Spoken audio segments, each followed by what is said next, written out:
Bonjour, bienvenue. Donc, on va parler des 12 super pouvoirs du président de la République. Donc, comme Hercule avec ses 12 travaux, le président de la République a ses 12 super pouvoirs. Donc, on en parle de façon condensée et brève. Et si jamais la vidéo s'arrêtait avant la fin de ces 12 super pouvoirs à énumérer, je vous invite à faire un tour sur ma page YouTube. Vous aurez la vidéo en intégralité. Voilà, donc le premier super pouvoir du président de la République, c'est celui de nommer le Premier ministre et de mettre un terme à ses fonctions. Donc cela est prévu par la Constitution en son article 8. Et là, on peut quand même souligner une forme de contradiction sous-jacente dans la mesure où le Premier ministre démissionne, mais on parle de justement la fin de ses fonctions par le président de la République. Donc c'est lui qui met fin à la fonction du Premier ministre à travers la démission de ce dernier. Donc légalement, on pourrait se poser des questions sur la portée juridique d'une telle procédure. Mais bon, ça, c'est un autre débat. Donc le deuxième super pouvoir du président de la République, c'est celui d'organiser un référendum. Donc là aussi, c'est une prérogative qu'il est le seul habilité à pouvoir faire. Donc, c'est seul le président de la République qui peut soumettre un texte à l'approbation du peuple. Et cela est prévu par l'article 11 de la Constitution. Néanmoins, on peut quand même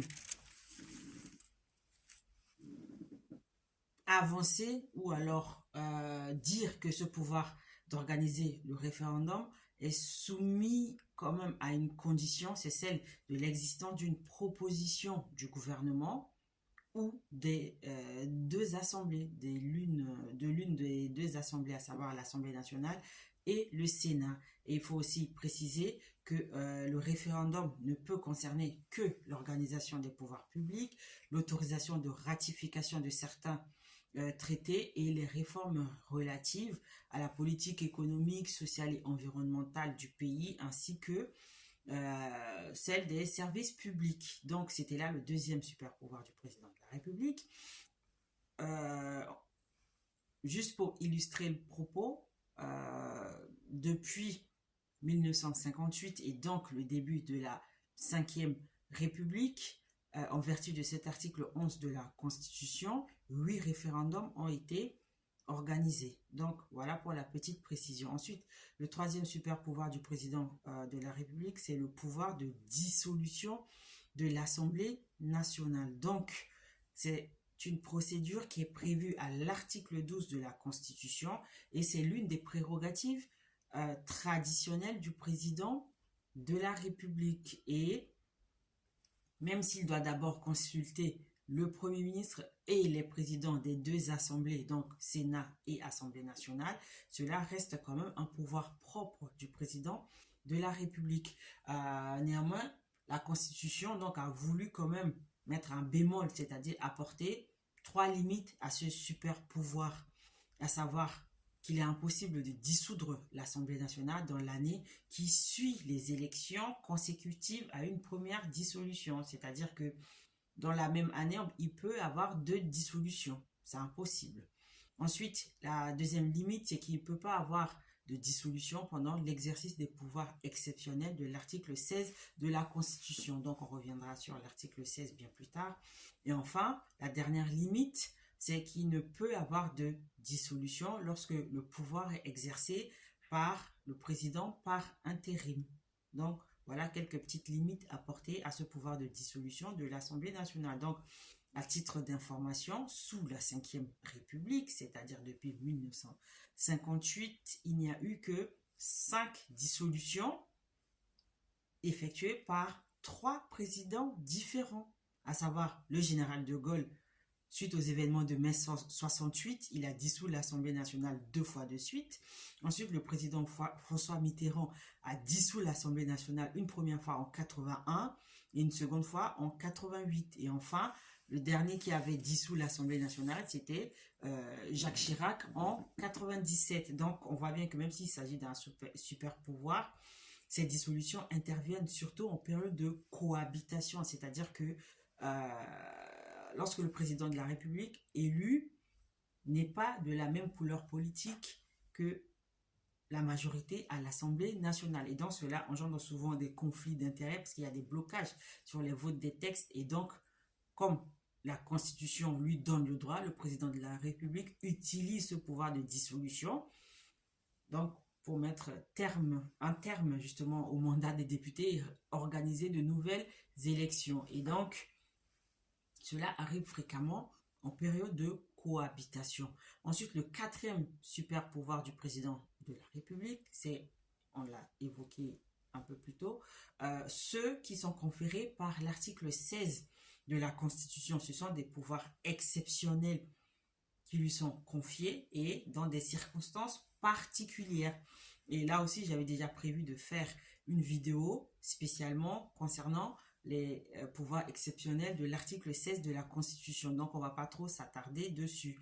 Et pendant cette période, il faut savoir que le président de la République doit informer la nation par un message. Et par ailleurs, l'Assemblée nationale ou alors le Parlement siège de plein droit et l'Assemblée nationale ne peut être dissoute pendant l'exercice des pouvoirs exceptionnels de l'article 16 de la Constitution. Donc là aussi, c'est une limite au troisième super pouvoir du président de la République qui est celui de dissoudre l'Assemblée nationale. Ensuite, le cinquième super pouvoir du président de la République, c'est le droit de message, donc qui est prévu justement par cet article 16 de la Constitution. Et donc, depuis la révision constitutionnelle de 2008, le président de la République peut s'adresser directement aux deux chambres réunies en congrès à Versailles, à savoir l'Assemblée nationale, donc qui, je le rappelle, est la chambre basse, et le Sénat qui est la chambre haute. Et le congrès, donc, c'est lorsque les deux chambres sont réunies à Versailles. La dernière fois, c'était au mois de mars dernier, le temps de sceller le droit à l'interruption volontaire de grossesse dans la Constitution. Donc, le Parlement était réuni en congrès à Versailles. Et donc, lorsque cela se fait, le président de la République a le droit de s'adresser directement à ces deux chambres-là. Ensuite, le sixième super pouvoir du président de la République, c'est la saisine du Conseil constitutionnel. Donc, le président de la République peut saisir le Conseil constitutionnel en vertu des articles 54 et 61 de la Constitution. La dernière fois que le président de la République a saisi le Conseil constitutionnel, c'était dans le cadre du projet de loi immigration qui a fait couler tant d'encre. Et donc, je le rappelle, c'était une saisine blanche pour cette définition. Je vous invite à faire un tour sur ma page parce que j'avais déjà expliqué en quoi consistait une saisine blanche du Conseil constitutionnel par le président de la République. Et le septième super pouvoir du président de la République, c'est celui de désigner un tiers des membres du Conseil constitutionnel. Donc, c'est une prérogative qui lui est conférée par l'article 56 de la Constitution. Donc, pour rappel, le Conseil constitutionnel est composé de 9 membres, dont 3 sont désignés par le président de la République et les 6 autres par les 2 présidents des 2 assemblées.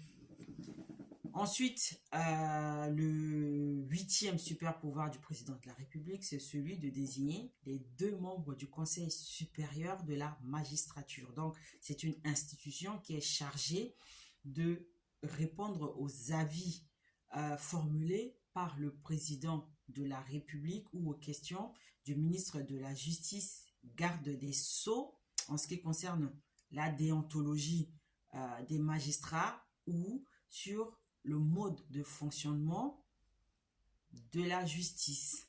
Donc, c'est le 9e super pouvoir du président de la République. Donc, le Conseil supérieur de la magistrature est composé de 6 membres dont les 2 sont nommés par le président de la République. Donc, ils répondent soit aux avis, aux demandes d'avis du président de la République, soit aux questions du ministre de la Justice, garde des